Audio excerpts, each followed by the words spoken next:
I just, in my head, I keep echoing. I mentioned the word inches. I can just be hearing Al Pacino talk about finding that inch. And we're 2 games in a row, got to find an inch. You're 1 possession. In a 2-hour game, you're 1 possession against 2 top 15, 16, and then a top 25 team. And I could just hear, just thinking, we got to find that inch. And that's what we got to keep pushing, for that inch.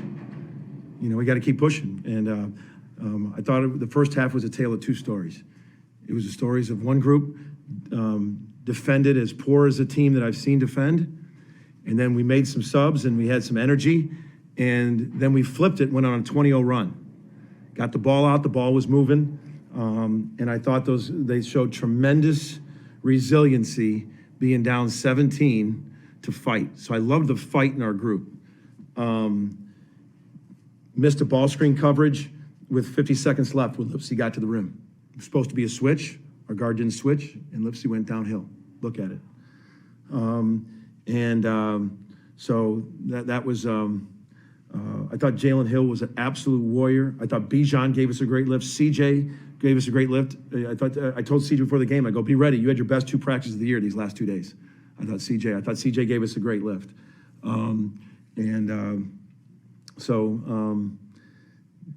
Got to find that inch. You're a possession away 2 straight games and didn't get it done. We'll go to Justin next. What you mentioned Bijan, just what specifically impressed you with the way he performed there? Well, he can see out of their traps, and he got it out of their traps. I thought he played with a great pace, all right? I thought he played north-south with a great pace. I thought him and Los got the ball out of the traps, got the ball moving, That's what I told the guys when we were down 17. It wasn't our offense. I mean, I can look back on like 4 threes that were really open and a layup that was a good layup that we missed. We didn't guard to start the game. I thought we lost Grill. It was part of the game plan, and he hunts threes, and he did it. We lost him twice, fouled him once. He got 5 threes, and he got fouled on a 3. He was a key to the game, and we didn't get that done. I thought Grill got loose too much. But I thought Bijan gave us tremendous pace to the game. Or you don't have a timeout in that final 5 seconds. Sure, that's not what you're looking for. What were you trying to get accomplished? Well, and that's where it's a game of inches. You always want to have a timeout there. Grant got caught getting it out of the trap, and he held on to it, and then he had to call timeout. Then we lost the timeout. They put a Shoon, they put their 6'10" kid with 7'4" wingspan on the ball. Obviously, we were bringing Grant off, or then they took the switch. We were dumping into Jalen. So we were trying to get to Grant or Jalen. Very hard for Bijan to see. I told Bijan, that's not your fault. We had no timeouts. Very hard to see. They were switching everything, and we were trying to come down and get Grant up top, and then we had 7.5, I think it was, or with Jalen. The pass hung up a little bit in the air because he had to get it over his head. Jalen usually comes up with those. And I thought we were ISO and Jalen on the ball. I wanted to go to Jalen if that was it. Grant was an option up top, and then if they switched, we were going right to Jalen. Very hard for Bijan to see. He did as best he could. But that's hurt not having a timeout once you saw they put the big kid on the ball. I thought Jalen was a warrior. He had 3 assists, too, from that spot. Thought he played unbelievable defense. I'll watch the game tape. I break it down. I'll be looking at different guys and things that they broke down on defense. I don't think hardly Jalen had a breakdown on defense. He's worked on his shot. He's worked on different things. So if we got him the ball down there, if that would have just completed that play, I had confidence that something good would have happened. It hung up in the air a little long, and by that time they swarmed it, and there was all the hands in there. So that was... It didn't go down.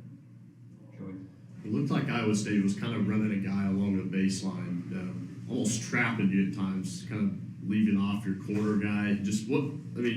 How much trouble was that giving you guys offensively? What were they doing to They were boxing up ball screens. They're very physical. They were denying Grant the ball.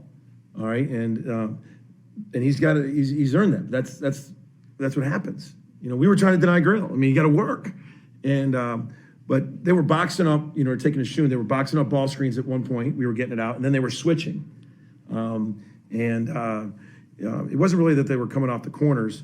that got us. So we got CJ Nolan, we ISO'd Jalen, he came off the corner, we hit CJ for a thing. I think we did that, but it was, Los had a couple turnovers leaving his feet, and we tried to skip it. We had probably 4 turnovers on leave and show skips, but when we got it out and moved it, we did some good things. But you know, but they forced the most turnovers in the country for a reason. We had 13. Still, I thought we had a bunch that we shouldn't have had, and I'm greedy with that. But like, I thought we really had some good possessions, and then we had, I mean, it was a big gap.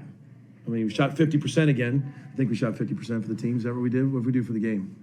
I can't read. What did we shoot for the game? 45% against the number of whatever defense. It wasn't that. You know, it was wasted possessions. Shot hit the can't look back, but it hit the black iron of the thing. I mean, we had a million plays we could have done better. I mean, it hurts that, but that is not why we lost. There's a lot of possessions that we had control over. We didn't have control over that. I thought the game was really well officiated. That wasn't the issue, but it was 2 points. But we had a million ways to find ways to win that game. Right. I was going to ask about that. What was the explanation you were given? You know, it happens. You know, the underneath guys, he's not looking at the flight of the ball. He's looking at everything there. I get that. You know, the up front guys, I think they might have thought I hit the side of the backboard. So it happens. You got outstanding officials. I don't think that was, it just missed it. They missed it. It happens. It's hard for the underneath guy. I mean, he's watching all the contact underneath. He's not watching the flight of the ball. So you can't, it's one of those breaks. But like I said, as I stay up all night figuring out things, that'll be one of the last things I point to. I'm going to look at the things I could control. Any additional questions? Go back to Cliff. Yeah, hey, how do you keep guys motivated rather than frustrated after a couple of games Yeah. like this? It's got to start with me. If I look frustrated, all right, they're going to be. So it starts with me. And the only thing I know how to do is stay up all night watching Texas Tech and trying to figure out how to beat Texas Tech and come in tomorrow with a great game plan, with an energy level. It's like I said, I keep having that word to inch, that Al Pacino movie. If we're sitting here and it was 25 points both games, we're talking about possessions. You know, we're close. But that's disappointing to be close. I'm not in this to be close. So frustration, yeah, they're hurt. But, you know, it's my job, my staff's job, to walk in that line room and infuse belief and energy. And that's what I'm going to do. Eli? I was going to ask with Grant, you mentioned he earns that ball denial. What are you looking for him to do when some of the country's best defenses are denying the ball, keeping it away from him? What are you hoping he does in those games? You got to really work to get the ball. You got to V-cut. You got to work to get the ball. When you get ball screens, if you get trapped, you got to make them pay for trapping you. You know, you got to make them pay. You know, if it's effective, if you're getting bottled up, you know, they're going to keep doing it. So you got to be effective. Get it out. Spray it one more. Man, we can't. He's just throwing darts out of that trap. All right? That's what we got to do. This is the best defensive league in the country. He's one of the best offensive guys in this league. Got total confidence that we can do it tonight. You know, that it got to him. So I'm gonna help him. Our staff's gonna help him. He's got to help himself, and we'll together figure this out. You know, but you make them pay for when they do it. You went with your 3-point guards at one time, and I thought that worked pretty well. Talk about that decision. It was about the middle of the game, and I thought you got your movement going in your offense at that point. The 3-point guards are guys that can get downhill and pass and move. They're so good defensively. They just bottle you up. Their guards besides Lipsy are big. You know, Grill, Kauscher, they're older guys. Holmes, those are 3, 4th, and 5th year guys that are physical. And if you can't go downhill and create, they scramble really well. We were trying to create some movement with some scrambles. When you rewatch the game, you're going to see we were really trying to skip the ball, move the ball. It's going to be the same thing against Texas Tech. they almost are mirrors defensively. They keep you on the side. When you drive it, they flood it, and they just come so hard at you. And you've got to have ball movement. You've got to have guys that can go downhill. If you can't go downhill and you just get bottled up, they just lock you up. So we went with some guys that can really go downhill. I thought Bijan and Los in that run, I thought C.J. Nolan was in that group. And Jalen was in that group. I mean, Sam and Tanner were in and out of that. But I thought they just had tremendous pace and got them on their heels. And we just didn't get enough of that the second half with certain lineups. For more information, you can visit TulsaWorld.com.